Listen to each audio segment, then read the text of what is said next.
चला आज एका वेगळ्या विषयाचा सखोल आढावा घेऊया. आपल्यासमोर दोन प्रचंड मोठे देश आहेत, भारत आणि ब्राझील. हो, पण आपण फक्त नकाशे नाही पाहणार. नाही, अजिबात नाही. आपण एक गोष्ट उलगडणार आहोत. एका देशाची भूमी म्हणजे जमीन अब्जावधी वर्षांपासून स्थिर आहे. आणि दुसऱ्या देशाची भूमी ती आजही घडते आहे, उंच होते आहे. आणि हाच फरक या दोन देशांचं नशीब ठरवतो, नाही का? अगदी. आजचा आपला प्रयत्न हाच आहे की या दोन देशांची प्राकृतिक रचना, त्यांच्या नद्या, हे सगळं कसं वेगळं आहे आणि त्या फरकामुळे त्यांचं हवामान, तिथलं जीवन आणि इतिहास कसा घडला हे समजून घेणं. सुरुवात भारतापासून करूया. भारताच्या भूगोलाचा विचार केला की माझ्या डोळ्यासमोर तर लगेच येतो तो उत्तरेकडील हिमालय. बरोबर. आपल्या माहितीनुसार हा एक अर्वाचीन वली पर्वत आहे. आता हे वली पर्वत नाव ऐकायला खूपच शास्त्रीय वाटतं. सोप्या भाषेत त्याचा अर्थ काय होतो? कल्पना करा की जमिनीवर एक मोठी सतरंजी पसरली आहे. ठीक आहे. आणि तुम्ही दोन्ही बाजूंनी ती एकमेकांकडे ढकलली की मध्ये जशा घड्या किंवा वळ्या पडतात. हो, पडतात. तसंच काहीसं इथे पृथ्वीच्या पृष्ठभागासोबत झालंय. भारतीय भूखंड जेव्हा उत्तरेकडे सरकून युरेशियन भूखंडाला धडकला तेव्हा मधला भूभाग दाबला गेला आणि वर उचलला गेला. त्यातूनच या हिमालयाचा रांगा तयार झाल्या. अरे वा, म्हणजे अक्षरशः जमिनीला पडलेली घडी. आणि अर्वाचीन म्हणजे भूशास्त्रीय भाषेत तरुळ. हो. याचा अर्थ हा पर्वत अजूनही जिवंत आहे. त्याची उंची अजूनही हळूहळू वाढत आहे. अगदी बरोबर. आणि म्हणूनच या प्रदेशात भूकंपासारख्या घडामोडींचा धोका जास्त असतो. बरोबर. अगदी तंतोतंत. हा एक अत्यंत सक्रिय भूभाग आहे आणि ही एकच रांग नाहीये. नाही. यात दक्षिणेकडून उत्तरेकडे शिवालिक, मग लघु हिमालय आणि मग बृहद हिमालय, ज्याला आपण हिमाद्री म्हणतो, अशा 3 मुख्य समांतर रांगा आहेत. जणू काही निसर्गाने उभारलेल्या 3 अजस्र भिंतीच. आणि याच भिंतींच्या पायथ्याशी येतो तो भारताचा दुसरा महत्वाचा भाग, उत्तर भारतीय मैदान. हो, आणि हा जगातल्या सर्वात सुपीक प्रदेशांपैकी एक आहे. का? असं का? कारण हिमालयातून वेगाने खाली येणाऱ्या नद्या आहेत ना, गंगा, यमुना, सिंधू, ब्रह्मपुत्रा. हो. आणि त्यांच्या उपनद्या या लाखो वर्षांपासून आपल्यासोबत प्रचंड गाळ वाहून आणत आहेत. आणि तोच गाळ या मैदानी प्रदेशात साचला आहे. त्यामुळेच हा प्रदेश सपाट आणि शेतीसाठी उत्तम बनला आहे. आणि म्हणूनच त्याला भारताचं धान्याचं कोठार म्हणतात. अगदी. या मैदानाचेही 2 स्पष्ट भाग दिसतात. एक म्हणजे अरवली पर्वताच्या पूर्वेला गंगेचं विस्तीर्ण खोरं. हो, ज्याचा उतार पूर्वेकडे म्हणजे बंगालच्या उपसागराकडे आहे. आणि अरवलीच्या पश्चिमेला काय परिस्थिती आहे? पश्चिमेला चित्र थोडं वेगळं आहे. तिथे थरचं वाळवंट आहे. मरुस्थली. हो, मरुस्थली. पण त्याच्या उत्तरेला पंजाबचा प्रदेश आहे, जो सतलज आणि तिच्या उपनद्यांनी सुपीक बनवला आहे. म्हणजे एकाच मैदानी प्रदेशात वाळवंट आणि सुपीक जमीन असं वैविध्य आहे.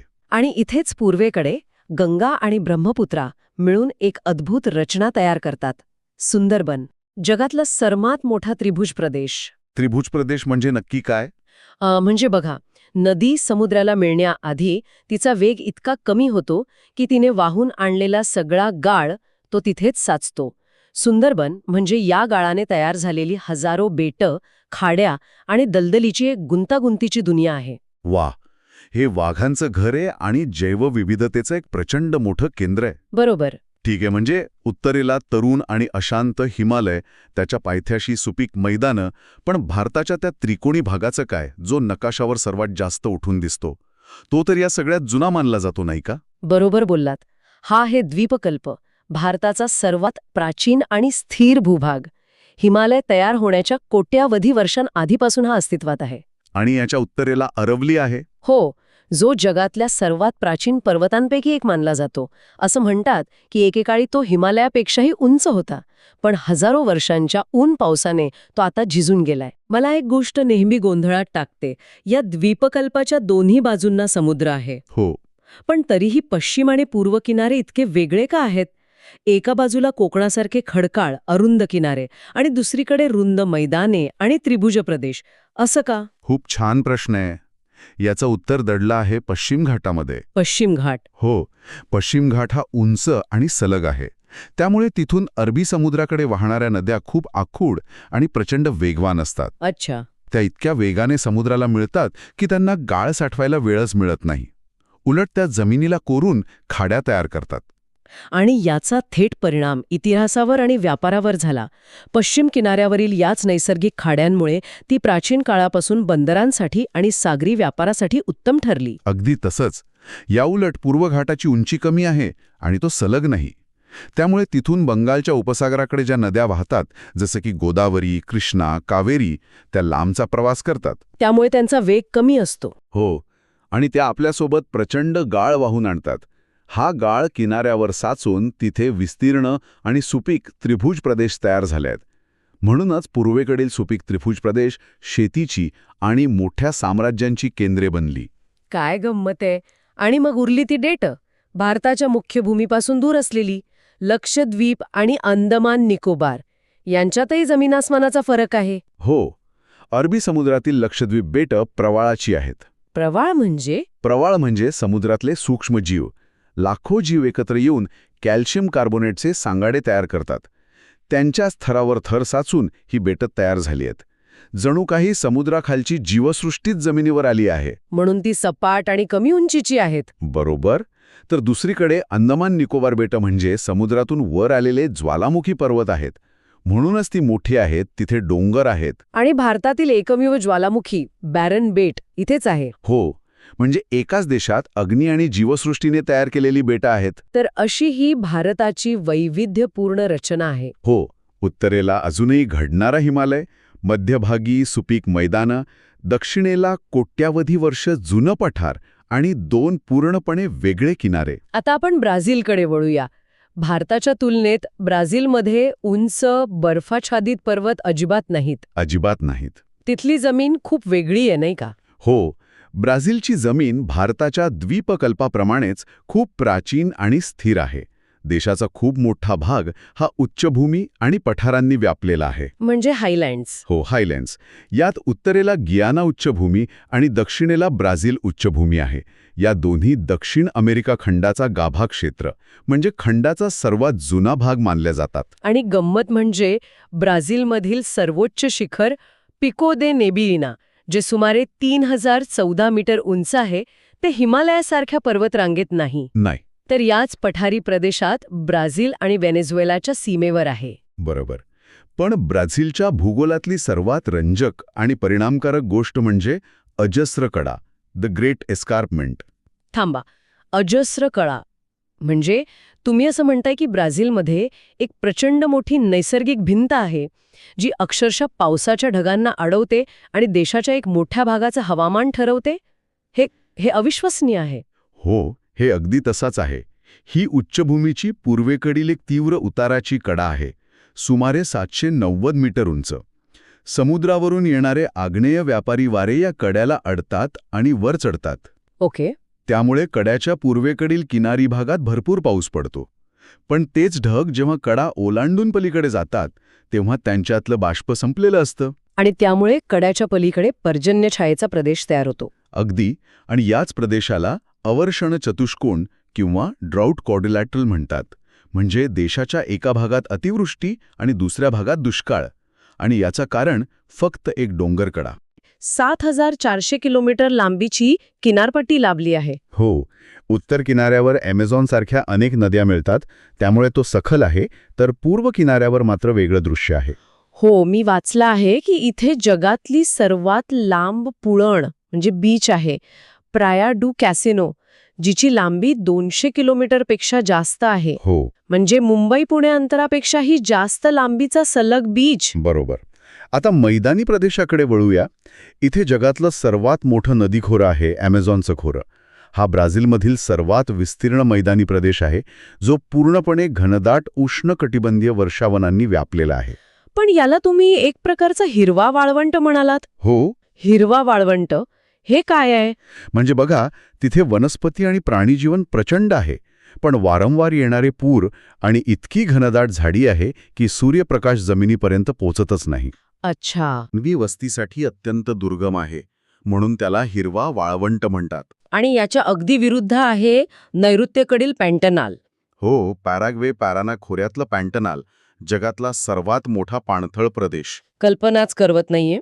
कल्पना करा की एक विस्तीर्ण सपाट प्रदेश जो प्रत्येक पावसाळ्यात एका उथळ सरोवरात बदलतो, जॅग्वार, मगरी आणि हजारो प्रकारच्या पक्ष्यांनी गजबजलेलं हे ठिकाण म्हणजे निसर्गाचा एक अद्भुत चमत्कार आहे. चला आता या दोन्ही देशांच्या जीवनवाहिन्या म्हणजेच त्यांच्या नद्यांबद्दल बोलूया.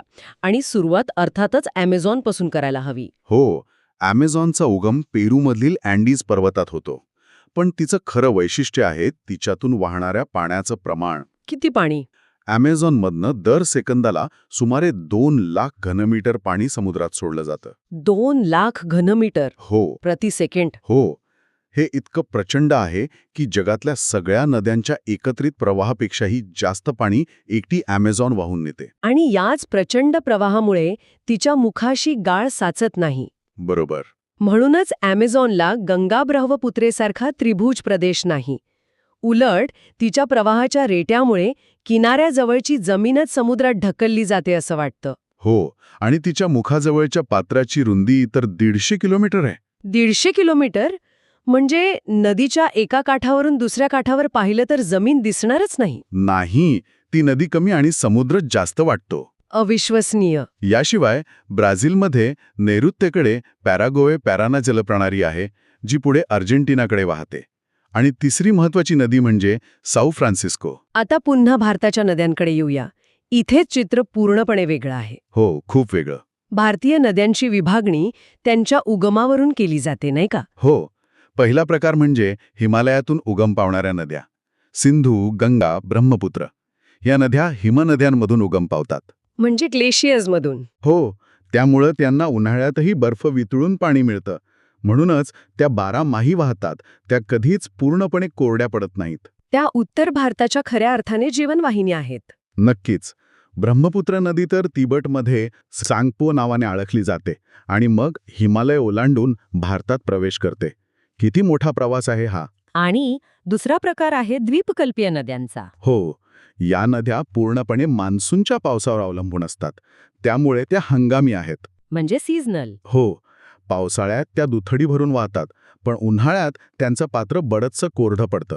जणू काही निसर्गाचा फीस्ट ऑर फॅमाईन, म्हणजे एकतर खूप काही किंवा काहीच नाही असा प्रकार आहे. आणि या नद्यांसाठी पश्चिम घाट एका जलविभाजकाचं काम करतो. बरोबर.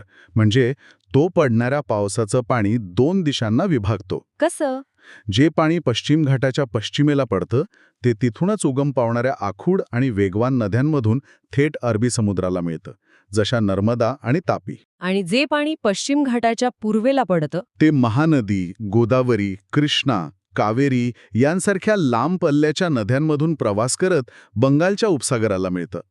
आणि ह्याच नद्या आपल्या मुखाशी सुपीक त्रिभुज प्रदेश तयार करतात. तर अशा प्रकारे दोन्ही देशांची जलप्रणाली त्यांच्या प्राकृतिक रचनेनुसार पूर्णपणे वेगळी आहे. हो, एका बाजूला ॲमेझॉनचा तो अक्राळ विक्राळ प्रवाह आणि दुसऱ्या बाजूला हिमालयातून येणाऱ्या बारमाही आणि द्वीपकल्पावरील हंगामी नद्या. तर आज आपण भारत आणि ब्राझीलच्या भूगोलात किती मोठा फरक आहे हे पाहिलं. एकीकडे भारताचा तरुण, अशांत आणि अजूनही वाढणारा हिमालय, तर दुसरीकडे ब्राझीलची कोट्यावधी वर्षे जुनी, स्थिर आणि झिजलेली पठारे.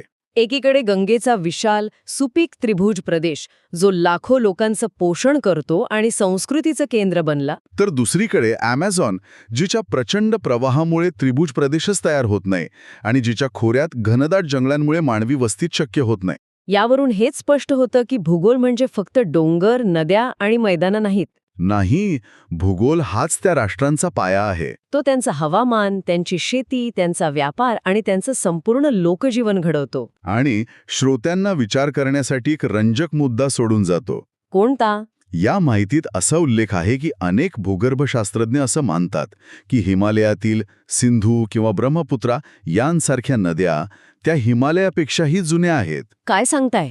म्हणजे त्या हिमालय तयार होण्याआधीपासूनच वाहत होत्या? हो. मग प्रश्न असा पडतो की जर नद्या आधीपासूनच अस्तित्वात होत्या तर त्यांच्या मार्गात कोट्यावधी वर्षांपासून हळूहळू वर आलेल्या या अजस्त्र पर्वतांमधून त्यांनी आपला मार्ग कसा कोरला असेल? यावर विचार करणं नक्कीच रंजक ठरेल.